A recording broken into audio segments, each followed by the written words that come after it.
Hello and good morning to all my dear friends. कैसे हैं आप लोग?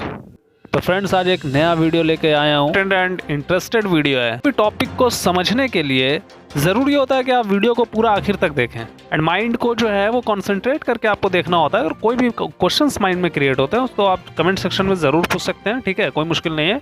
दोस्तों, आज वी विल लर्न कि किसी भी रूम में कितने टन का एसी लगेगा। वो आज हम लोग कैसे निकालेंगे, कैसे हम लोग जानेंगे कि किसी भी रूम में कितने टन का एसी लगाना चाहिए, कितने टन का एसी हमें लगाना है, तो वो आज हम लोग सीखेंगे। तो फ्रेंड्स, ये जो टॉपिक है ना कि किसी भी रूम में कितने टन का एसी लगना चाहिए, ये कस्टमर को भी मालूम होना चाहिए। तो ये कस्टमर के लिए भी बहुत इंपॉर्टेंट है, उनको मालूम होना चाहिए। और टेक्नीशियन या इंस्टॉलर या HVAC डिज़ाइनर है, उनको भी मालूम होना चाहिए कि किसी भी रूम में कितने टन का एसी हमें लगाना है। फ्रेंड्स, इसके लिए हमें रूम का एरिया पता होना चाहिए। तो फ्रेंड्स, वीडियो स्टार्ट करने से पहले आपको मैं बताना चाहूँगा कि वीडियो में कोई भी डाउट अगर आपको होता है तो कमेंट सेक्शन में ज़रूर पूछ सकते हैं। एंड अपना इंपॉर्टेंट फीडबैक जो है ना वो बहुत इंपॉर्टेंट होता है हमारे लिए। तो आप अपना इंपॉर्टेंट जो फीडबैक है वो हमें ज़रूर दें कमेंट सेक्शन में, ताकि फ्रेंड्स आपके फीडबैक के अकॉर्डिंग जो है अपने वीडियो को और भी इम्प्रूव किया जा सके और आपको आंसर किया जा सके। तो फ्रेंड्स, सबसे पहले हम देखते हैं कि टनेज फाइंड करने का फॉर्मूला क्या होता है ना, क्योंकि जब कोई भी चीज़ अगर हमें फाइंड आउट करना होता है उसका फॉर्मूला अगर हमारे पास होता है तो बहुत ही आसान हो जाता है। तो किसी भी एसी का टनेज निकालने के लिए हमारे पास जो फार्मूला है वो फार्मूला ये है कि √A/10। अब A क्या है?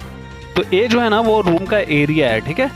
तो फ्रेंड्स, सबसे पहले अगर टनेज हमें निकालना है एसी का तो हमें एरिया की आवश्यकता पड़ती है ना, एरिया की ज़रूरत पड़ेगी।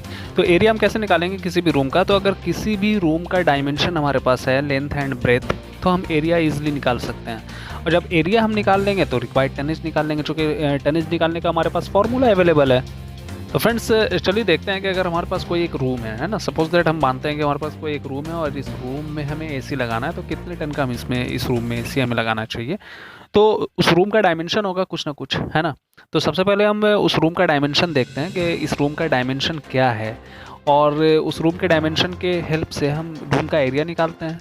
तो चलिए मान लेते हैं कि किसी भी रूम का जो डायमेंशन मान लेते हैं 20x20 का है, तो इसका एरिया ऑफ रूम हम निकाल लेंगे। तो एरिया ऑफ रूम जो होगा इसका, यानी लेंथ इनटू ब्रेथ, यानी कि एरिया ऑफ रूम जो हो जाएगा हमारा लेंथ इनटू ब्रेथ, यानी कि 20x20 यानी कि 400 हमारा एरिया आ जाए।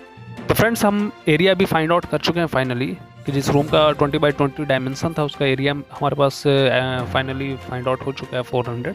तो अब टनेज हम इजीली वे में निकाल लेंगे, क्योंकि टनेज का हमारे पास फॉर्मूला है √A/10। तो √A के जगह पे हम जो है 400 पुट करेंगे और फिर उसका रूट निकालेंगे और 10 से डिवाइड कर देंगे। तो जो भी हमारा आंसर आएगा वो रिक्वायर्ड टनेज हमारा फाइंड आउट हो जाएगा। तो फ्रेंड्स, √400/10 को जब हम कैलकुलेट करेंगे तो हमारा फाइनली जो है वो 20 आंसर आएगा। आप कैलकुलेट कर लीजिएगा। तो यहाँ पे हमें रिक्वायर्ड टनेज जो है 2 टन मिल गया। तो फ्रेंड्स, अगर हमारे रूम का डायमेंशन सपोज दैट अगर 20x20 है तो उसमें हम 2 टन का एसी लगा सकते हैं। And thank you so much for watching my this video. Next video में फिर मिलेंगे, तब तक के लिए